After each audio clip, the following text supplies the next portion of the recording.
अब देखना है, उस दिन हम प्रस्तुतिकरण दिए थे शब्दालंकार। अलंकार दो प्रकार के हैं, शब्दालंकार और अर्थालंकार। शब्दालंकार की परिभाषा को प्रस्तुत कर चुके हैं। शब्दालंकार की परिभाषा में तीन आते हैं, अनुप्रास अलंकार, यमक अलंकार और श्लेष अलंकार। अब देखना है अर्थालंकार।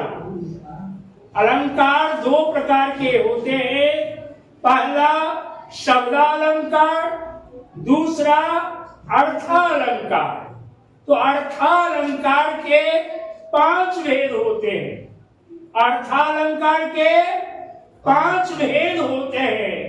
पहला है उपमालंकार, दूसरा है उत्प्रेक्षालंकार, तीसरा है मानवीकरण अलंकार, चौथा है अतिशयोक्ति अलंकार, पांचवा है रूपक अलंकार। ये 5 अलंकार है अर्थालंकार, जो अर्थ को सुंदर बनाते हैं, जो अर्थ को विशिष्ट बनाते हैं, जो अर्थ को सौष्ठव बनाते हैं, जो अर्थ को परिष्कृत करते हैं, उसे हम अर्थालंकार करते हैं।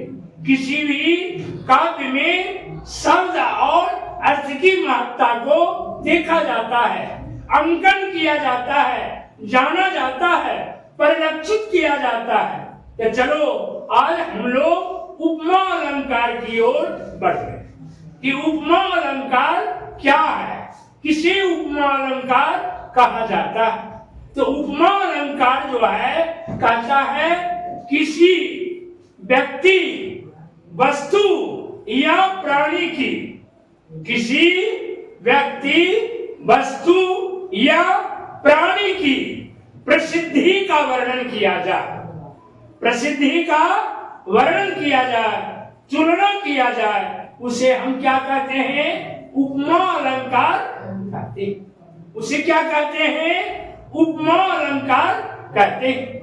उपमा अलंकारों को 4 भागों में बांटा गया है।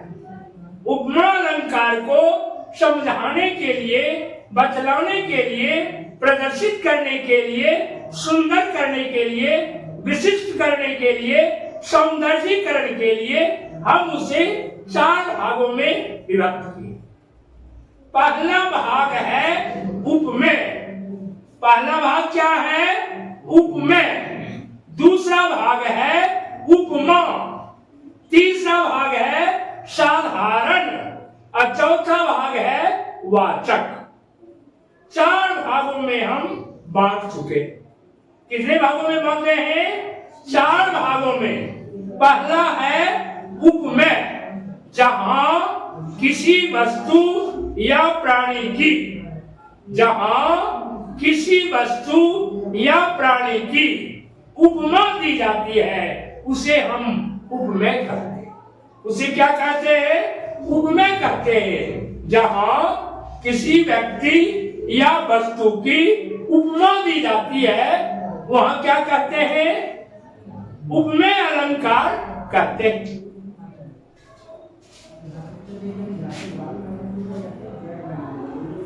अर्थालंकार। अर्थालंकार,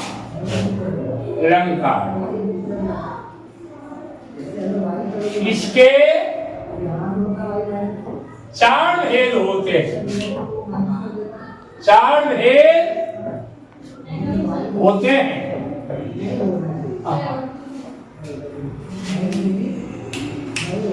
इसके 5 भेद है। सही से तो ठीक है। देखिए, इसके 5 भेद होते हैं।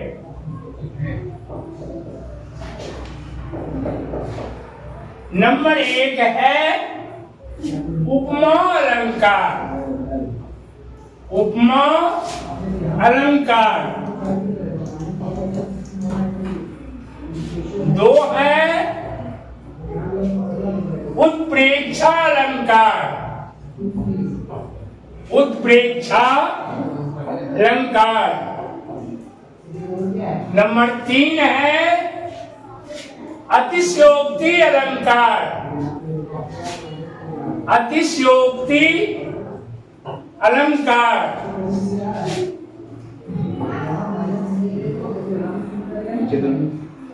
नंबर 4 है मानवीकरण अलंकार।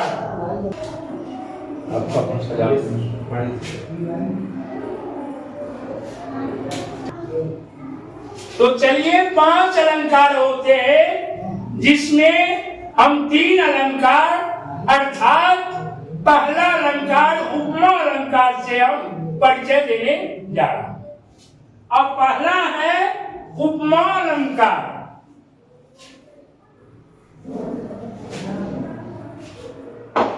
उपमा अलंकार किसे कहते हैं?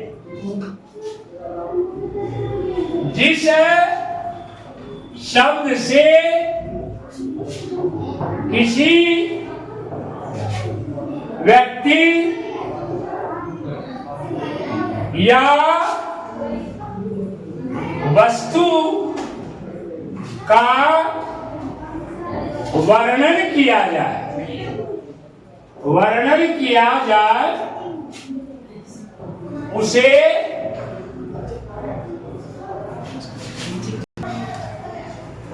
तो उपमा अलंकार जिस शब्द से किसी व्यक्ति वस्तु का वर्णन किया जाए, किसी व्यक्ति या वस्तु का वर्णन किया जाए, उसे हम उपमा अलंकार कहते हैं। उसे क्या कहते हैं? उपमा अलंकार कहते हैं। जिस शब्द से किसी व्यक्ति या वस्तु का, किसी व्यक्ति या वस्तु का वर्णन किया जाए, उसे हम उपमा अलंकार कहते हैं। तो उपमा अलंकार को सजाने के लिए 4 तत्व होते हैं। उपमा अलंकार को विस्तृत रूप में जानने के लिए, सजाने के लिए, सौंदर्य बनाने के लिए, सौष्ठव करने के लिए क्या करते हैं? उसे 4 तत्वों में बांट देते हैं। उसे 4 तत्वों में बांटते हैं। पहला तत्व है उपमेय। पहला तत्व क्या है? उपमेय। उपमेय का अर्थ होता है जहां किसी व्यक्ति या वस्तु की, जहां किसी प्राणी या वस्तु की उपमा दी जाती है, उदाहरण दी जाती है, उसे हम उपमेय कहते हैं। उसे क्या कहते हैं? उपमेय कहते हैं। और दूसरा है क्या है? उपमा। दूसरा क्या है? उपमा, जहां 2 व्यक्ति या 2 वस्तु को मिला करके उसके गुणधर्म को प्रस्तुत करते हैं, उसके गुणधर्म को बताते हैं, वहां पर क्या हो जाता है? उपमा अलंकार हो जाता है। उसके प्रसिद्धि को, उसके गुणों को, उसके रूपों का वर्णन करते हैं, वहां जाकर के उपमा अलंकार हो जाते हैं। तीसरा होता है साधारण। तीसरा क्या है? साधारण, जहां पर 2 व्यक्ति या 2 वस्तु के गुणों का वर्णन किया जाता है, केवल गुण की ही वर्णन की जाती है, उपमा नहीं मानकर उसके गुणों की वर्णन की जाती है। वैसे शब्दों में क्या होते हैं? साधारण तत्व की आवश्यकता है। और चौथा जो है वह वाचक शब्द है। वाचक मीन्स बोलना। कैसे पहचानेंगे कि यह उपमा अलंकार है? कैसी पहचान होगी कि यह उपमा अलंकार है? तो जिस वाक्य में सा, सी, तुल्य, जैसे, समान, सम, सरसी इत्यादि शब्द रहे, उसे हम वाचक शब्द कहते हैं। उसे क्या कहते हैं? वाचक शब्द कहते हैं। तो उपमा अलंकार को हम 4 भागों में बांट कर सजाया करते हैं। उपमा अलंकार को जानकारी देने के लिए, समझाने के लिए, सरल अर्थों में बताने के लिए क्या करते हैं? इसको 4 भागों में बांट देते हैं। पहला भाग है उपमेय। पहला भाग क्या है? उपमेय, जहां किसी की उपमा दी जाती है। जहां किसी की विशिष्टता को बतलाई जाती है उसे हम उपमेय अलंकार। दूसरा शब्द है उपमा, जहां दो व्यक्ति, दो वस्तु या दो प्राणियों का उदाहरण देते हैं, उसकी बड़ाई करते हैं, उसका प्रपण करते हैं, वहां पर उपमा दी जाती है, उसे क्या कहते हैं? उपमा। और तीसरा है साधारण शब्द। साधारण तत्व जो है इन दोनों के गुणों का, इन उपमान और उपमेय और उपमा, ये दोनों के गुणों को विशिष्ट बनाते हैं, उसे हम साधारण तत्व का। अब 4 नंबर में आया वाचक शब्द। 4 क्या है? वाचक शब्द। वाचक का अर्थ होता है बोलना। जैसे शिक्षक वर्ग में बता रहे हैं, समझा रहे हैं, तो उसे सरल अर्थों में, जो हमारे बच्चे जो हैं, हमारे शिष्य जो हैं, वह सरल तरीका से हमारी अलंकार की परिभाषा को समझ जाए। जो परिभाषा दे रहे हैं, जो परिभाषित कर रहे हैं, जो समझा रहे हैं, उसको सरल तौर तरीका से समझ जाए कि उपमा अलंकार किसे कहते हैं। तो उसके लिए हम अंत में वाचक तत्वों का प्रयोग करते हैं। तो कहते हैं जिस वाक्य में क्या हो, सा, सी, जैसा, जैसे, तुल्य, सम, सरसी इत्यादि शब्द रहने पर उसे हम उपमा अलंकार कहते हैं। उससे पहचान जाएंगे, वाक्यों से पहचान जाएंगे कि इसमें उपमा अलंकार का प्रयोग किया गया।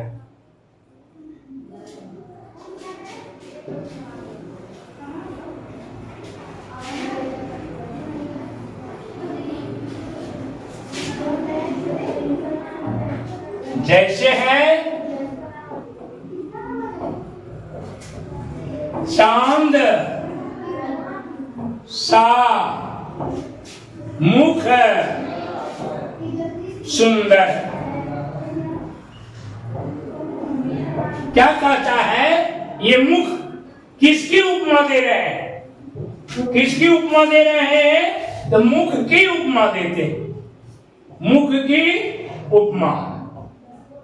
मुख कैसा है? चांद के समान। किसकी उपमा दे रहे हैं? मुख की उपमा दे रहे हैं। यहाँ पर किसकी उपमा है? मुख की उपमा है। तो मुख की उपमा जो है ये उपमेय है। ये क्या है? उपमेय। दूसरा है चांद। दूसरा क्या है? चांद। इससे हमें किसकी तुलना करते हैं? मुख की तुलना करते हैं। मुख की तुलना करते हैं। ये आपका हो गया उपमा अलंकार, उपमा तत्व। क्योंक't ये मुख का वर्णन कर रहा है कैसा है? तो चांद जैसा है ना। और तीसरा है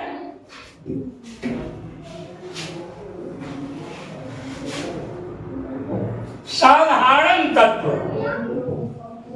साधारण तत्व। तीसरा क्या है? साधारण तत्व। साधारण तत्व का अर्थ होता है दो व्यक्ति या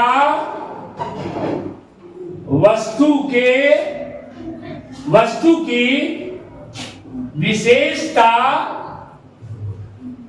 या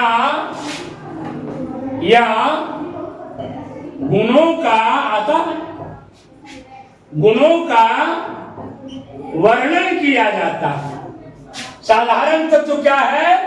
दो व्यक्ति या दो वस्तु या दो प्राणी के गुणों की विशेषता का वर्णन किया जाता है। ये क्या हो गया? साधारण तत्व। साधारण तत्व में आ जाता है सुंदर। क्या आ जाता है? सुंदर। तो है चांद सा। चांद सा मुख सुंदर, चांद सा मुख सुंदर है। तो मुख आ गया किसमें? उपमेय अलंकार में। चांद आ गया, तुलना किसका किया? उपमा चांद का। अब आ गया इसमें सुंदर। सुंदर बाल क्या हो गया? साधारण तत्व। तो उपमा और उपमेय, उपमेय और उपमा दोनों की तुलना जब कर रहे हैं, दोनों की जब बराबरी कर रहे हैं, तो वहां पर साधारण तत्व बतलाता है कि नहीं भाई, हम ये दोनों के गुणों की, हम ये दोनों की विशेषता का वर्णन करने जा रहा हूं, इसलिए मैं साधारण तत्व। विशेषता क्या है? सुंदर है। चांद सा मुख सुंदर, विशेषता क्या है? सुंदर है। ये दोनों वस्तु, दोनों व्यक्ति, दोनों प्राणी के बीच में सुंदरता का वर्णन किया गया है, इसलिए वह साधारण तत्व माना गया। चौथा है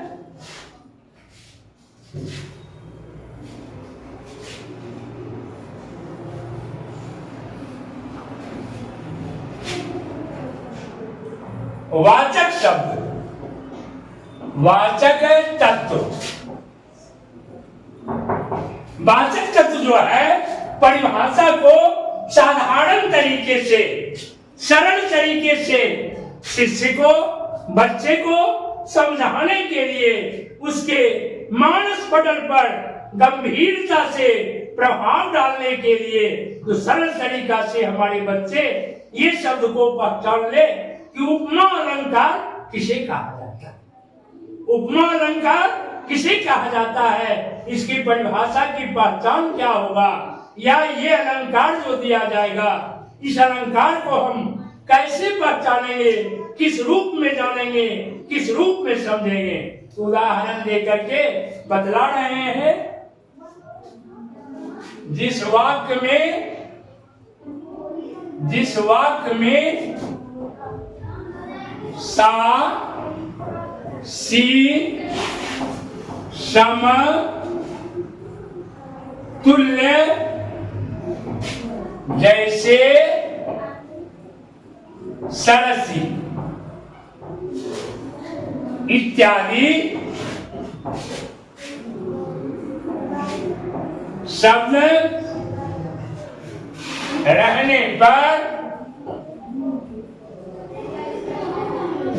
उपमा अलंकार कहे जाते हैं या जाने जाते हैं या पहचाने जाते हैं। तो पद है चांद सा मुख सुंदर। कैसा मुख सुंदर है? चांद सा मुख सुंदर। पहले मुख की बड़ाई की गई है। चांद सा मुख सुंदर में पहले मुख की बड़ाई की गई है, तो ये उसे उपमेय कहा जाता है। इसे क्या कहा जाता है? उपमेय कहा जाता है। और दूसरा है चांद, तो मुख की तुलना जो है चांद से की गई है, इसलिए उसे उपमा कहा जाता है। मुख की तुलना किससे किया गया है? चांद से। मुख कैसा है? तो चांद के जैसा। मुख कैसा है? तो चांद जैसा है। तो चांद जो है वह उपमा कहा जाता है। दो व्यक्ति या दो वस्तु या दो प्राणियों के तुलना की जा रही है, प्रसिद्धि बतलाई जा रही है, उसे हम उपमा कहते हैं, उपमा तत्व के रूप में जानते हैं। तीसरा फिर क्या आ जाता है? साधारण तत्व। क्या आता है? साधारण तत्व। तो साधारण तत्व में देखने को मिलता है कि इन दोनों के गुण क्या है। तो गुण में आते हैं, अगर ये दोनों की गुणों की विशेषता करते हैं तो गुण आता है सुंदर। गुण क्या आता है? सुंदर। चांद जैसा, चांद सा मुख क्या है? सुंदर। अब ये तीनों मिला करके साधारण तत्व जो है वह तीनों के वर्णन कर रहे हैं, गुणों की विशेषता बतला रहे हैं, गुणों को परिमार्जित कर रहे हैं, गुणों को सुसज्जित कर रहे हैं, गुणों को दिखा करके प्रदर्शित कर रहे हैं। ये हो गया उपमेय, उपमा और साधारण। और चौथा है सा। कैसा है? चांद सा मुख सुंदर। तो सा जो है वह वाचक शब्द है, यानी बोली के रूप में सा का प्रयोग करते हैं। सा से ही उपमा अलंकार की पहचान हो जाती है कि जिस वाक्य में सा, सी, जैसे, तुल्य, सम, सरसी इत्यादि शब्द रहने पर हम क्या कहते हैं? उपमा अलंकार का प्रयोग किया जाता है। इसे हम उपमा अलंकार कहते हैं या इसे हम वाचक तत्व का। अब तो इसमें कहीं कोई दिक्कत नहीं है, आसान तरीका से आप लोग समझ जाइएगा कि उपमा अलंकार किसे कहते हैं।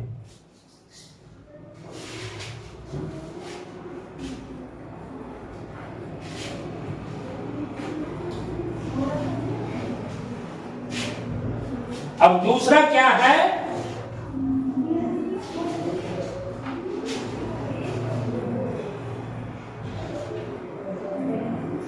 उत्प्रेक्षा अलंकार।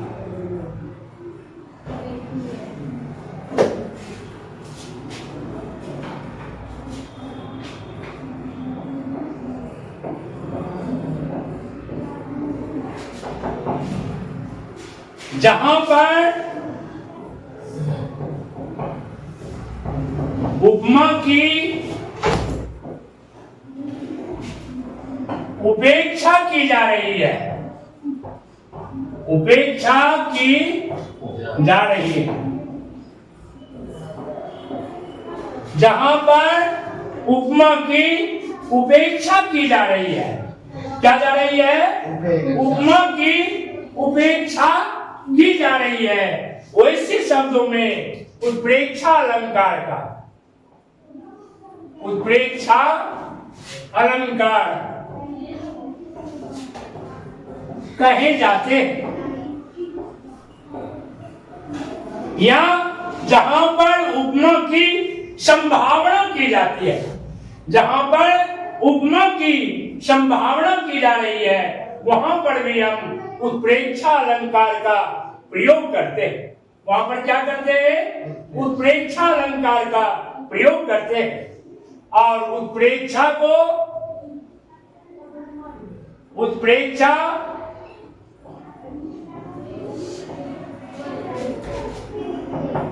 पहचानने के लिए कैसे समझेंगे कि यह अलंकार जो है उत्प्रेक्षा अलंकार है? जैसे मानो, मानो, जनु, ज्यों, जो, मनु इत्यादि शब्द आता है। इत्यादि शब्द रहने पर हम उत्प्रेक्षा अलंकार पकड़ लें, समझ जाते हैं कि इस वाक्य में उत्प्रेक्षा अलंकार का प्रयोग किया गया है। इसमें किसका प्रयोग किया गया है? उत्प्रेक्षा अलंकार का प्रयोग किया गया है।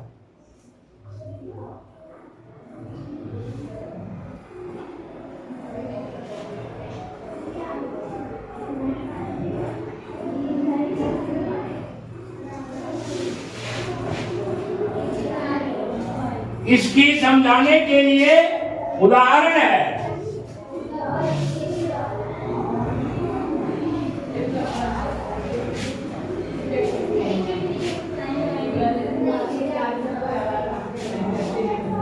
सोहज ओढ़े पीत पटु, सोहज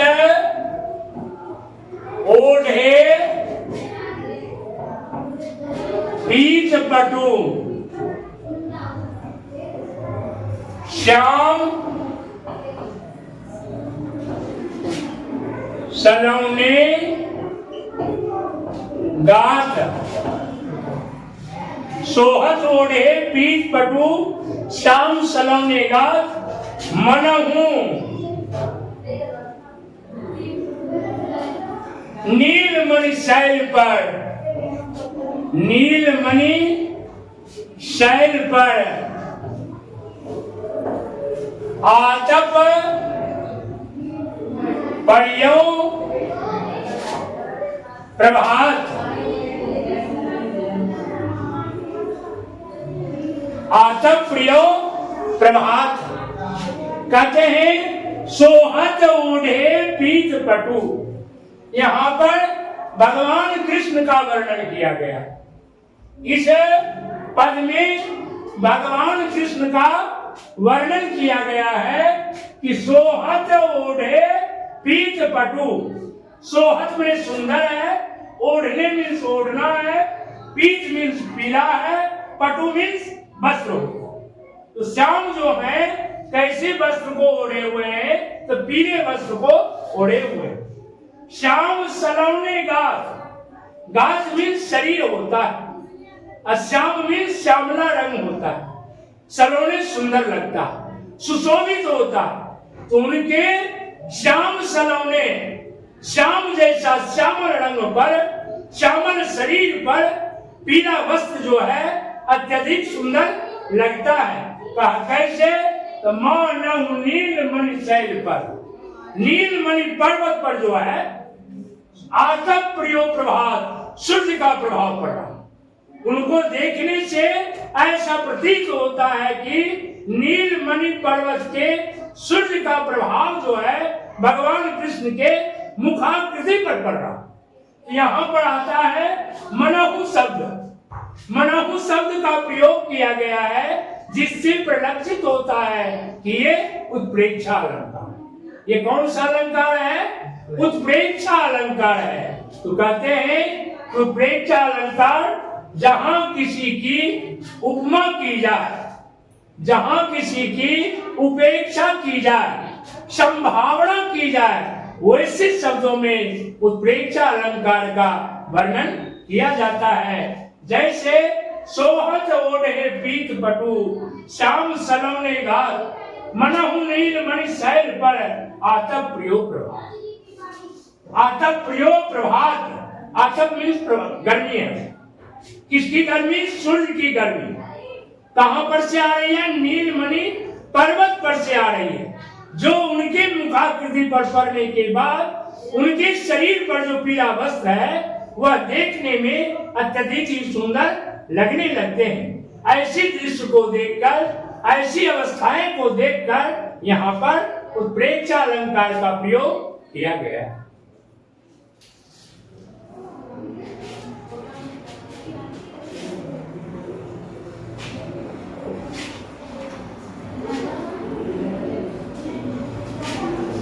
तो पांचवा अलंकार में दो ही अलंकार का प्रयोग किया गया, उपमा अलंकार और उत्प्रेक्षा अलंकार। उपमा अलंकार और उत्प्रेक्षा अलंकार। पहला उपमा अलंकार है, दूसरा उत्प्रेक्षा अलंकार। तो उपमा अलंकार की विशेषता को बता चुके हैं, उत्प्रेक्षा अलंकार की विशेषता को प्रभावित कर चुके हैं।